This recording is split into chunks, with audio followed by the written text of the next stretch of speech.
As Jeremy Clarkson on Top Gear says, that car enthusiasts need to own an Alfa Romeo at some point in time in their life. Me, personally, I believe that someone should own a Rotary at some point in time in life. As much as I love them, I also hate them equally as much. But today we're going to find out how a turbo pairs with the Rotary, because the Rotary that I owned was naturally aspirated, so it's more of a personal problem. You're watching the Italian Tune-Up Pro Show. I forgot to mention that this message is sponsored by Doritos. Howdy. We're in Mahk's RX-7 FC Turbo. He's just kind of sending me in here. Apparently it makes a little over 300 to the wheel, so we're gonna see how it rides. I mean, I've never been in one of these cars. This is my first time in FC, so pretty excited. I used to have an FB, but this is a cool ass car, man. Like, just sitting in here and just feeling like the recession of the roofline and everything is just, this is badass. Like, I thoroughly enjoy this already, and I haven't even started. So, but yeah, let's go. We're good.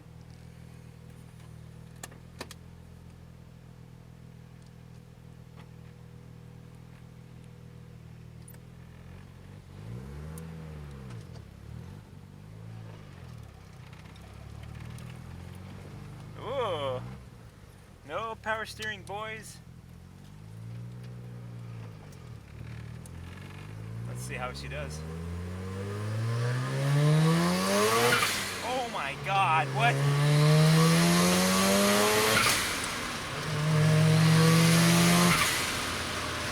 What is this?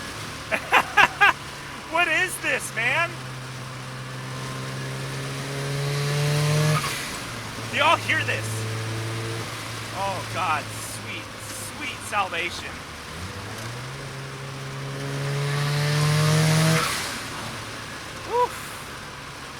This is a fun car. Okay, yeah, this is a fun car. All right, review's over. We're good. Holy shit. I'm not even, like, really revving it out, man. Okay.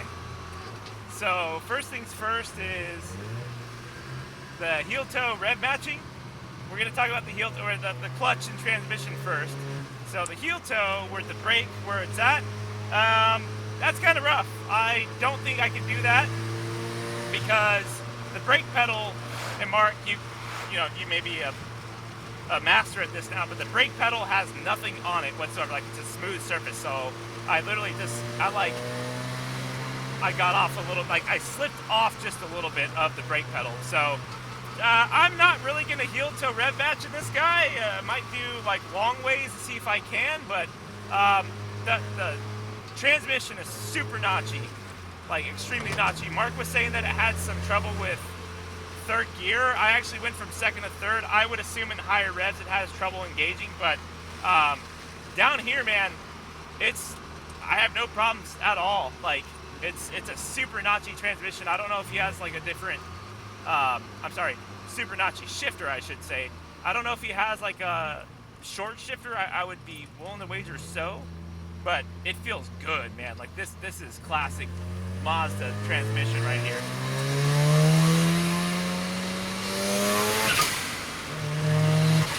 Woo! Oh my God, this is just so much fun. Oh, fuck yeah, dude. Hell yeah. Hell fucking yeah, brother. Hell yeah, brother. Rotary power, baby. This is awesome. I'm enjoying the shit out of this, man. The engine, I mean, what is there to say? Rotaries, man, am I right? They're so theatrical. It's just such a theatrical motor. Like, it's so mechanical sounding. It revs well. Nothing sounds like it. It sounds exotic. You know, even though it's a smaller displacement, it's not ricey at all. Like, by no means. It just sounds like a race engine. Like, this is incredibly awesome. Like, I love the power band, the power delivery. There is slight turbo lag, but once that thing hits, man, like, holy shit, it is hitting. It is just Bah, let's go, let's go. And the power band is not letting up. It's just unrelenting the whole entire time. And I'm already having like just an incredible time with this car already. I just want to wait. I just want to do this real quick. Just this little.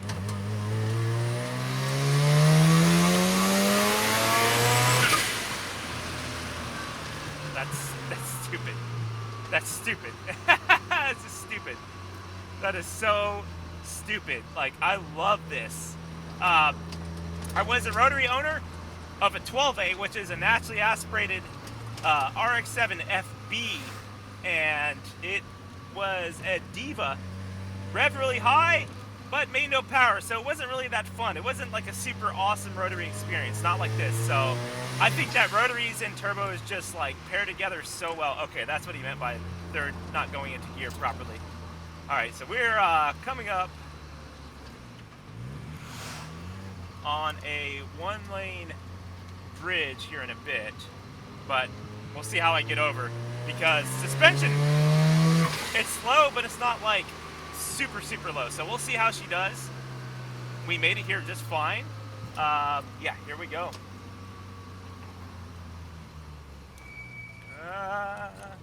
We're good.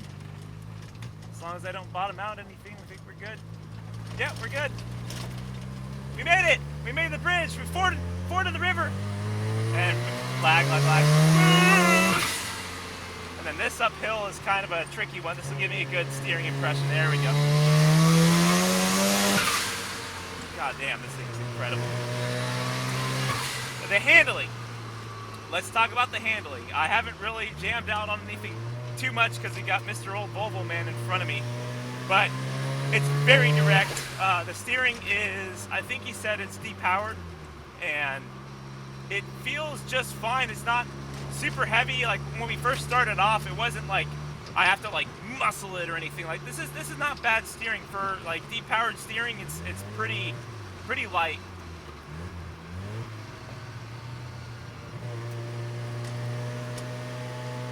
I'm just enjoying this car. What was that? I'll see that. That was weird. I think it was taking maps of the road. But handling wise, it feels extremely planted. The one thing about these FBs is they are a heavy car, but this was Mazda's way to fight, you know, Porsche and their front engine rear-wheel drive cars as entry-level badass little rockets, and they did a fantastic job. The chassis super communicative. That is the coolest blinker I have ever seen. All right, let's see.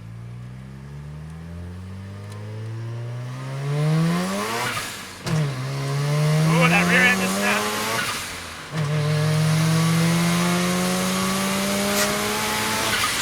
Holy shit, man. God damn, I don't know how fast we're going, but we're going. Woo, buddy! Oh, God, yes! Oh, I'm in love with this car as well. Oh, I love this car. This is such a cool car. It's so good. And you smell the smells of gasoline and premix, and it's just all the senses, the sights, the sounds, the smells, like the feeling of it. Like, this is just such a good car. Mark, you've done a good job sorting this out. He's, hold on.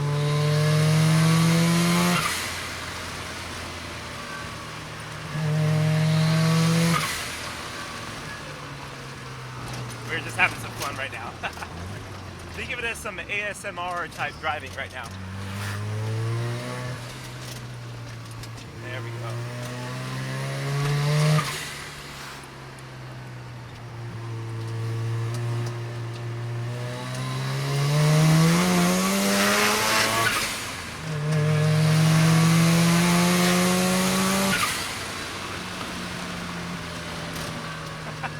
Love.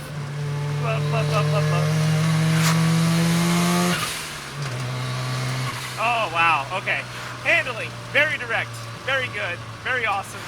Brakes they're good. They're just right.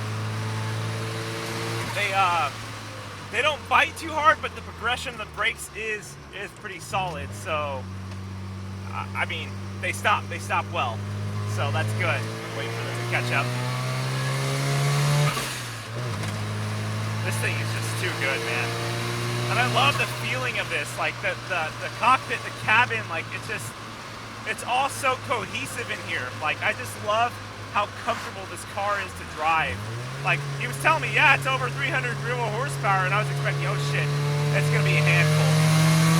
And it's really not at all. It's very competent ride.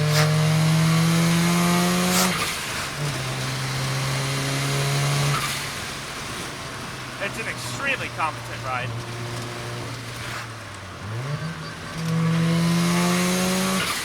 God damn, dude. I always dog on Rotaries because I've owned it, and honestly, this is, I get it. Rotary guys with the 13B, I get it, guys. Like, I totally understand. I understand where you're coming from now. This is just such a delight to drive, man. Everything just works really well. I cannot wait to put this on my tier list because this is definitely going to be, I'm just going to let you know, it's going to be up there.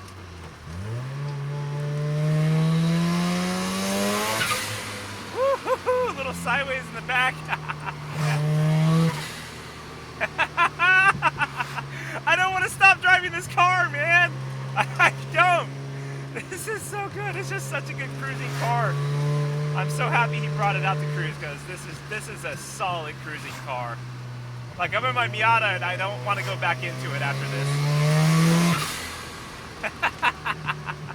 I'm going to back off a little bit and let these guys. So yeah, man, overall, this is just such a good all around, every day if you want to, or take to a drift event or a track event, or just have a good cruise. Like, this is a great car to do this with, because Mark, again, he's had it for 6 years.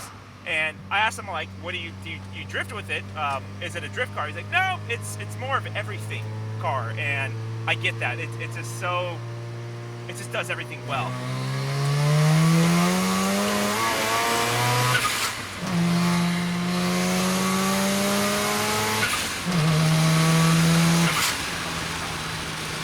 Yes, all the yeses.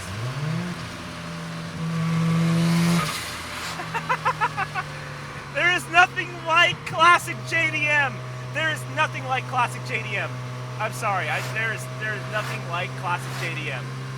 Take all your old Euro boxes, take all your old muscle cars, and just push them aside. Push it all aside, man. Like, there is nothing like this.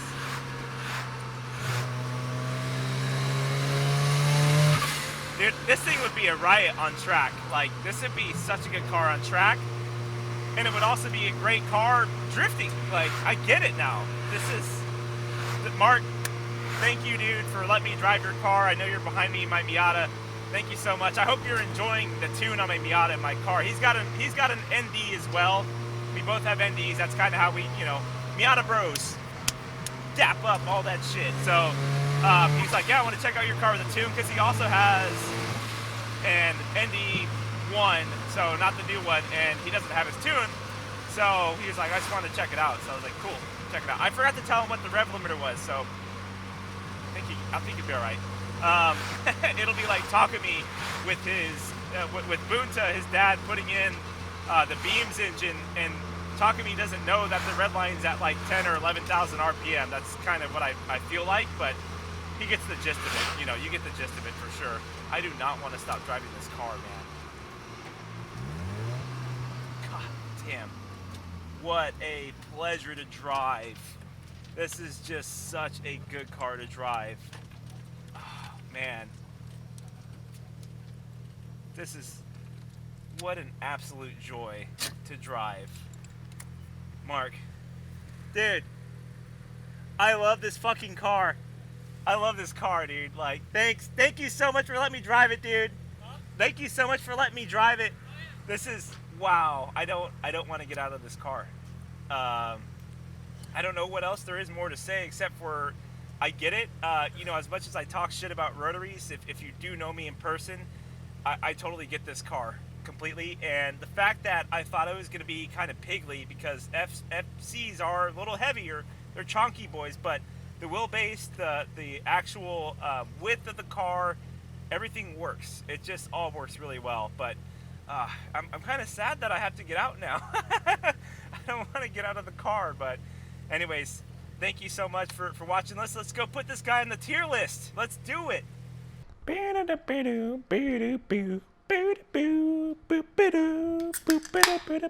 Hey, cheers.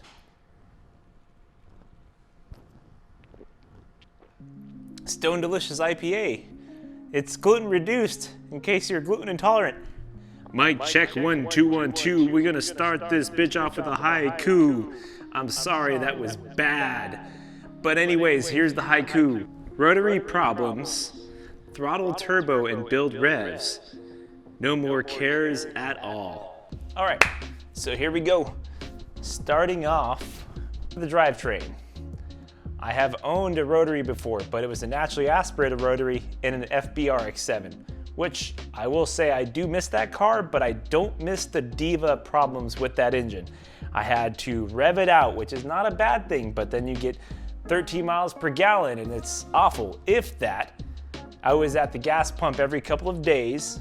You have to pretty much just sit there and let it warm up for like 5 minutes, and then that's if you don't choke it out and flood it out because it was a carbureted Rotary. I had to put premix in there every other time at the gas station, which again, that was like every other couple of days. I will say that my experience with the Rotary was short-lived, but at least it was really easy to work on. Everything's right there. I changed out spark plugs often. That was exciting. No, but seriously, going on to Mark's Rotary and his RX-7, that thing was incredible. It's exactly what you would think a Rotary feels like in terms of power delivery. The power band just keeps revving out. As a Rotary revs out, they typically tend to keep pulling and pulling, and that's kind of the beauty of a Rotary is they're super smooth motors, so the more boost or revs you put into them, the more they're just gonna want it. I actually regret not revving this thing all the way to 8,000 RPM. Mark told me that the red line was 8,000 RPM. I'll say that the red line, if you notice, it came super quick. I think I got to like 7,700 RPM, but I'm not gonna sit here and say that I missed out on that extra 300 RPM, which I might have, because honestly, a Rotary just keeps going in power. It's crazy. I can't describe it. The turbo lag wasn't that bad. It was just a small amount, but it just started hitting boost. It wasn't violent. His tuning that he did, and I'll say this, that Mark's tuning is pretty awesome. He's been messing with MEGASQUIRT, I don't know for how long, but he's had the car for 6 years, but his tuning is super smooth, no hiccups, no misfires, nothing like that. It was just good power delivery, and I love the way that thing pulled. It was predictable. It wasn't gonna sit there and like completely lose traction on boost. It hit, but it wasn't like, you know, pretty much like, oh, there's red line, you gotta go and shift. But otherwise, the engine was fantastic. He's putting around, supposedly, he said over 300-ish rear horsepower. He said last time he dynoed it, which was a while ago, was like 305 to the rear wheels for a 2,800 pound car or 2,900 pound car. I don't know how much this car weighed. That's pretty stout. The motor was awesome. I almost feel like this car could potentially keep up or maybe even beat Matt's LS240SX. If there's any chance I can get some sort of lineup between these two guys, I really want to do that just because I think it would be a super good race. In terms of power delivery, these motors might make a good match against each other, Rotary versus an LS. Guys, if you want to make that happen, holla at your boy. I'll do the filming. We can get it in the books. I don't know. Let me know if y'all want to run them. The transmission and clutch, everything felt awesome. Super notchy transmission. The throw wasn't like super long at all. I think that Mark might have some sort of short shifter in there. You'll have to see in the mods list down below. He said there was a problem with third gear. I only experienced it once. He said it gets a little naggy sometimes. It kind of didn't want to go into gear, so you kind of had to like really like find the perfect revs. But overall, the clutch felt super solid. It's a 6-puck clutch, and I was super comfortable with that. I do not mind that clutch at all. I will say that heel-toe downshifting sometimes at the beginning, just because the brake pedal was super smooth surface, I was sitting there, my foot was kind of sliding off in between, but as the video progressed, I did kind of start trying to do that. I do regret not giving it a little bit more revs, but it didn't like clunk on me at all whenever it got into gear. It was pretty smooth. All around, the whole drivetrain from front to back, even the differential, like the differential would just like lock up. Whenever I'm on boost, you could just hear it like just creak and then just like lock up, like just basically that little clutch engagement. And that thing hooked, like it felt really good. Everything felt super tight. I don't know how the motor mounts are in there, but everything felt like super cohesive. It was just fantastic. The whole car itself just felt cohesive. The drivetrain overall, I am a huge fan of it. I don't think that I would ever own another Rotary, but this definitely made a good case for owning a Rotary. So I was just like, ah, shit, this is bad how much I like this. Going on the suspension, the steering, the chassis, right when I sat inside of it, I felt right at home. The car was just wide enough. It has this good like recessed feeling, but you're not like sitting here like leaning back the whole entire time. You're just kind of sitting there, everything's right there for you. It's really driver centric. That whole cockpit was really awesome. I love just the feel of the seats, basically the roof line, everything just felt really good in there. Going on to the steering, I think Mark said that it was either like it was depowered or it was pretty much manual steering. Like basically there was no power steering almost. And first on start, I was expecting to like really fight it. And it really wasn't that bad at all. Like during the driving experience itself, the steering had like a little bit of dead zone, but you want that, right? But right whenever you actually get into the corner, you feel the feedback and you can feel it like just kind of give you some play a little bit, and if you wanted to, or just stick a corner and hold into it. The steering was really awesome. It was definitely one of my favorite aspects of this car. The suspension itself was stiff, but it was not punishing at all. I don't know what springs or anything he has on it, what kind of suspension, but it was low. And at one point in time, there's a bridge to cross, and there's like a nice little elevation dip right here, and you kind of have to like really like be careful with low cars, and then, you know, you could scrape, but it didn't, no scraping. And usually whenever you go over something like that, whether it's an incline into a driveway and you have a low car, you want to go in at an angle so you don't end up like, you know, scraping the front bumper off or whatever. You see all these silly stance boys like getting stuck on little short curbs. But anyway, the good way to feel chassis flex is to literally do that. Any car, take any car, truck, whatever you have, find like a little like, you know, area where it may incline a little bit like that. And if you go at an angle, you'll kind of feel the whole chassis flex depending on what you have. And you're gonna feel flex in whatever you get into.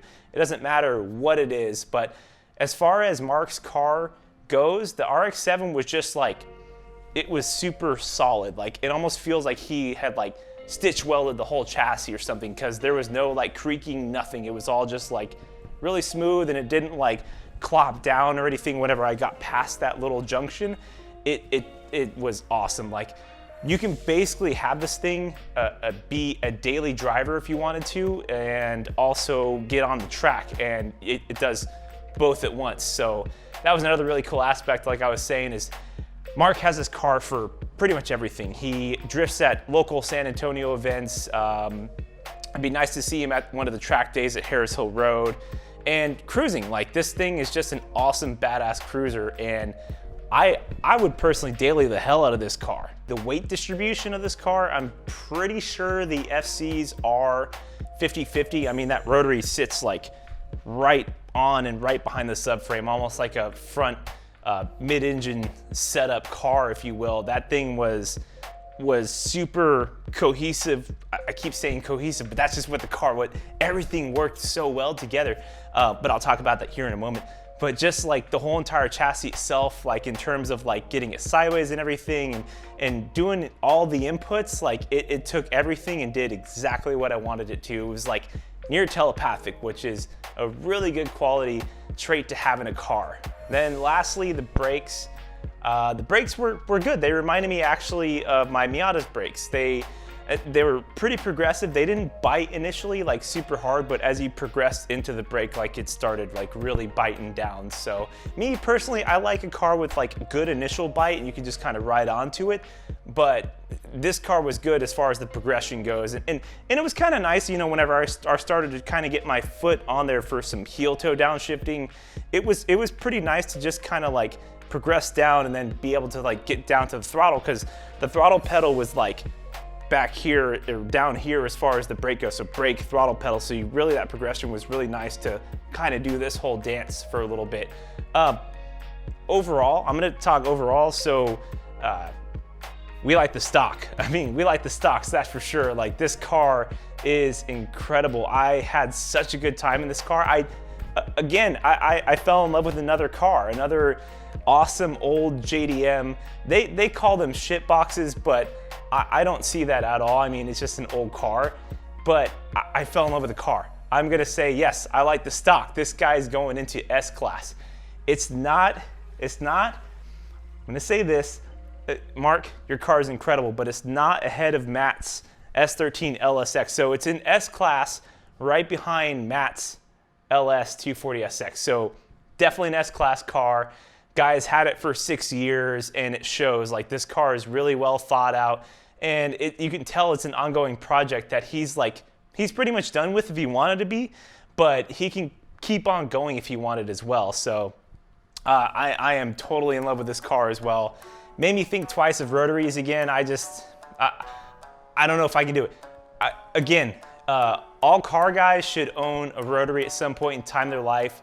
For me, the rotary is just way too much of a diva motor to keep up with. The spark plugs, the premix, the terrible gas mileage.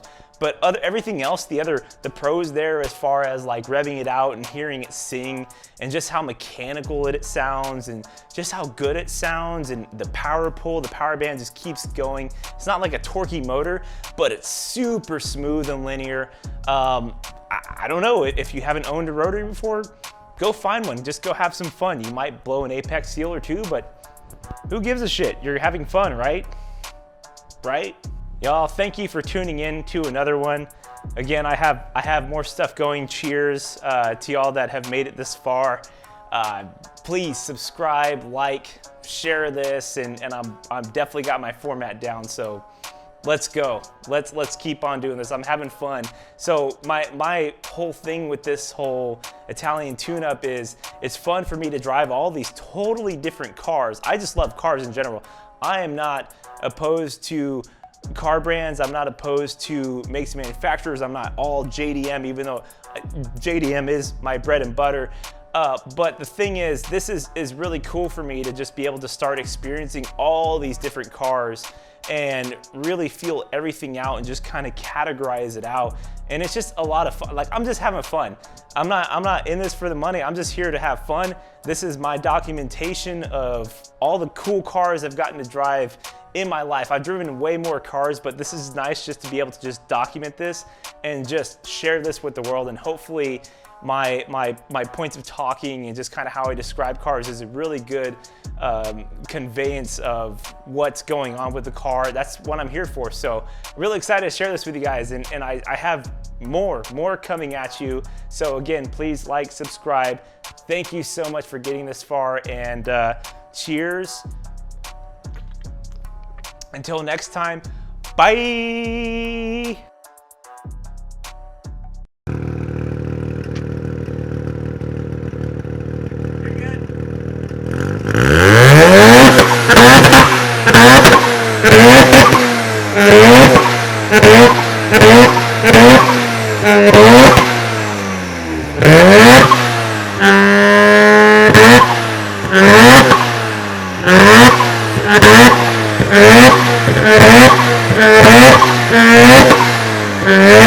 You're good.